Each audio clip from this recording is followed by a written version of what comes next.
Jesus Christ our Lord. Amen. We're talking about Jesus in the sermon series. What adjectives would you use to describe Jesus? Choose one and call it out. An adjective to describe Jesus. Glorious. Glorious. Love. Steadfast. Grace. Kind. Strong. Patient. Good. You get the idea? Good. Well, is your picture of Jesus changing or expanding as a result of this sermon series?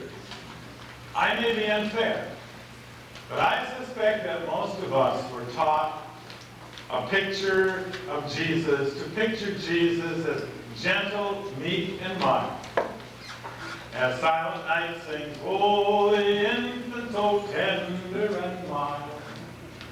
Well, Jesus, as a baby, was no doubt tender and mild. But he didn't grow up to be very mild.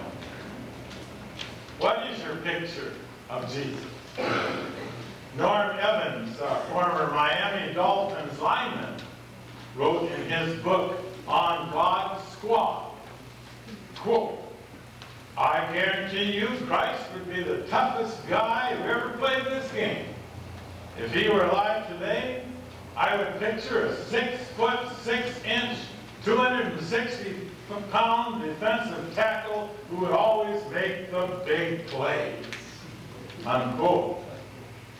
Somehow I find it difficult to picture Jesus as a professional football player. But I do like the picture of a tough Jesus. What is your picture of Jesus?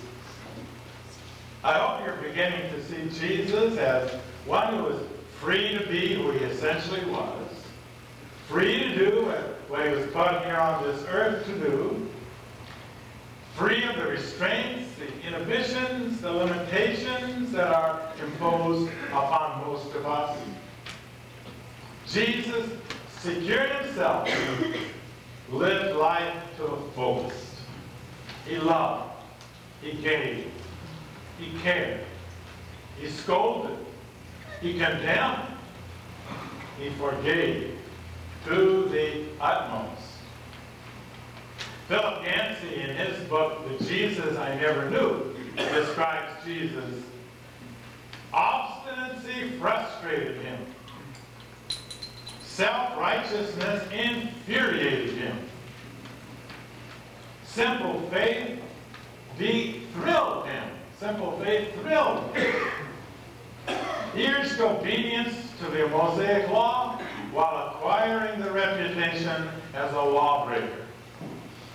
He could be stabbed by sympathy for a stranger and yet turn on his best friend with a flinty rebuke, "Get on, you Satan." He had uncompromising views on rich men and loose women, yet both types enjoyed his company. Unquote, says Philip Yancey. Well, continuing to fill in a picture of Jesus, this morning's topic is Jesus took risks. And Jesus gives us the power to risk. Can we even imagine the risk Jesus took being born?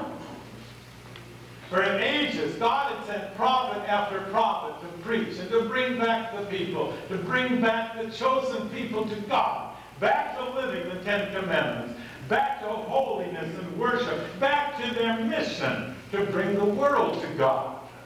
Prophet after prophet, yet to no avail. And they finally lost their nation. They were completely destroyed, and by the time the New Testament begins, they were living under Roman occupation. God then decided, never giving up, God then decided to become a human being. To live in the midst of people with the same needs and the same desires, and to lead the people into God's kingdom. But oh, the risk God took. The risk. Born as a human baby, he was vulnerable, trusting completely in his parents to care for him, to protect him, to raise him, to prepare him. Then Jesus risked everything on his mission. He gathered people around to help him. He taught them. He sent them out on missions.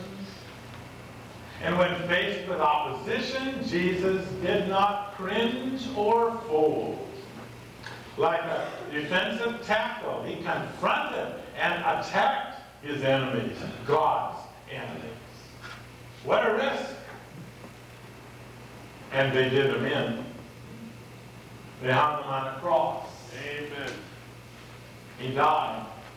But God had the final word and raised him from the dead. And Jesus is alive today in the Spirit. We call him the Holy Spirit. And he now calls us, you and me, to be his disciples, to be his body in the world, to carry on his work, to take the risks necessary to do God's work. We are called to risk, and Jesus gives us the power to risk, to reveal God's love and compassion, to tackle injustice and oppression in whatever forms they present themselves. Sometimes we would prefer life to be comfortable and easy. Taking risks, taking chances, gets the stomach juices flowing. Few of us enjoy confrontation. Yet life is full of risks. Every day is full of risks.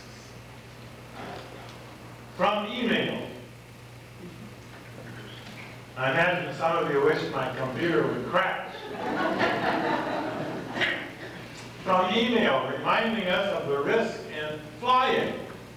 And these are actual announcements made by airline personnel who must get terribly bored with the canned announcements they must make on every single flight.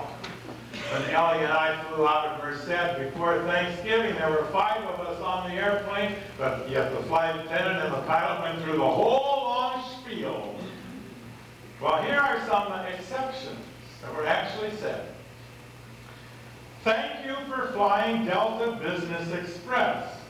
We hope you enjoyed giving us the business. As much as we enjoyed taking you for a ride. Your seat cushions can be used for flotation. And in the event of an emergency water landing, please take them with our compliments. As you exit the plane, please make sure to gather all of your belongings. Anything left behind will be distributed evenly among the flight attendants. Please do not leave children or spouses. Last one off the plane must clean it. And heard on Southwest Airlines after a very hard landing. That was quite a bump. And I know what y'all are thinking. Well, I'm here to tell you, it wasn't the airline's fault. It wasn't the pilot's fault. It wasn't the flight attendant's fault. It was the asphalt.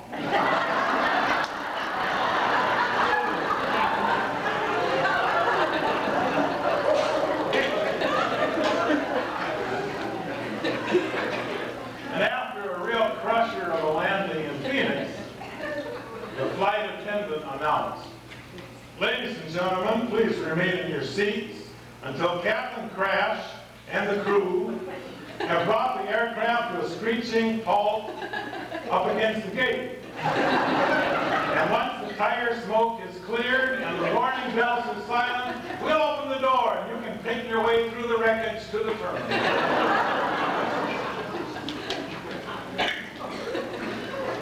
The last one, thank the Lord. We'd like to thank you folks for flying with us today. And the next time you get the insane urge to go blasting through the skies in a pressurized metal tube, we hope you'll think of us here at U.S. Airways. Not a lot of risk and flying. Are you still going to fly? Life is full of risk. Every day is full of risk. And doing God's work is no exception. Sometimes it's hard to determine the line between being nice and not hurting people's feelings and standing up for what you believe. Where's that line? But take the risk. You can't steal second base and keep one foot on first. Take the risk. Rather than shy away from risking to do God's work, settle the butterflies in your stomach, pray a prayer to God, and let Jesus give you the power to risk. Chiyune Sugihara was a Japanese Christian, and as a boy he dreamed of foreign service. And by the time the 1930s rolled around, he was the Japanese ambassador to Lithuania. One morning, a huge throng of people gathered outside his door. They were Jewish refugees who had made a long trek across treacherous terrain, all the way from Poland, seeking escape from the Nazis. And they were asking for a Japanese visa, which would enable them to flee from Eastern Europe. Well, 3 times Sugihara wired Tokyo for permission to grant the visas. 3 times he was denied. And he had to choose between his career and the desperate need of the Jewish refugees. He decided to risk. He disobeyed the orders. He risked his job and his life. Jesus gave him the power to risk. For 28 days he wrote theses, hardly sleeping, hardly eating. And when he was recalled, he still was writing theses and shoving them out the train window to the refugees who ran alongside. And altogether, Sugihara saved 6,000 lives. He risked. During the early hours of Sunday morning, December 8, 1996, after the 3rd night of Hanukkah, someone took a baseball bat and broke a front window in a house in Newtown, Pennsylvania. It was the only house on the street with a lighted menorah in the window. The menorah is used to celebrate the Jewish festival of lights. And the woman who lived in the vandalized house and who displayed the menorah had come to the United States to escape persecution in the Soviet Union. And her mother was a survivor of the Holocaust. Well, when Lisa Keeling, a young mother who lived down the street, returned from Mass at the Catholic Church that morning, she was horrified to learn of the hate crime. And she told her husband, she said, we've got to do something. She said, I would like to put a menorah in our front window. And if those vandals come back, they'll have to attack our house too. And she decided to risk putting herself and her family on the line. Well, she asked a neighbor where to purchase the menorah. And the word spread through the neighborhood. And that evening, when the Jewish woman returned from work, the houses of 18 Christian families on her block had lighted menorahs in the window. Dare you take risks for Jesus? Dare you? I have a challenge this morning. For some of you, this will be easy. For some of you, it will require courage because you will risk rejection and embarrassment. In the bulletin is a Christmas card. Please find it, please. Please find it and look at it. The perfect Christmas gift. On the back, you will see an invitation to our church.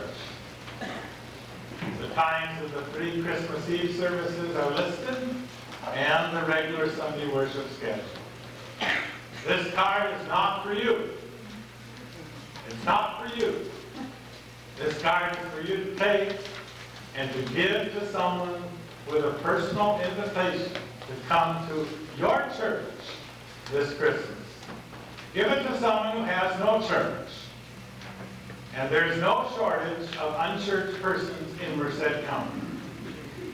There are hundreds of people out there who do not know Jesus. They have not experienced His love, and they need a loving church family. So give the card with a personal invitation to a friend, a neighbor, or if you don't know anyone, give it to a clerk in the grocery store, or the pharmacy, or the doctor's office. And make sure they understand that we are located on Yosemite Parkway and not Yosemite Avenue. Better yet, offer to bring them with you. Did you know we lost a good Methodist family because they moved to Merced, drove up and down Yosemite Avenue, never found us, stopped and went to one of those other churches, and we haven't seen them since. So tell them Yosemite Park. Better yet, bring them.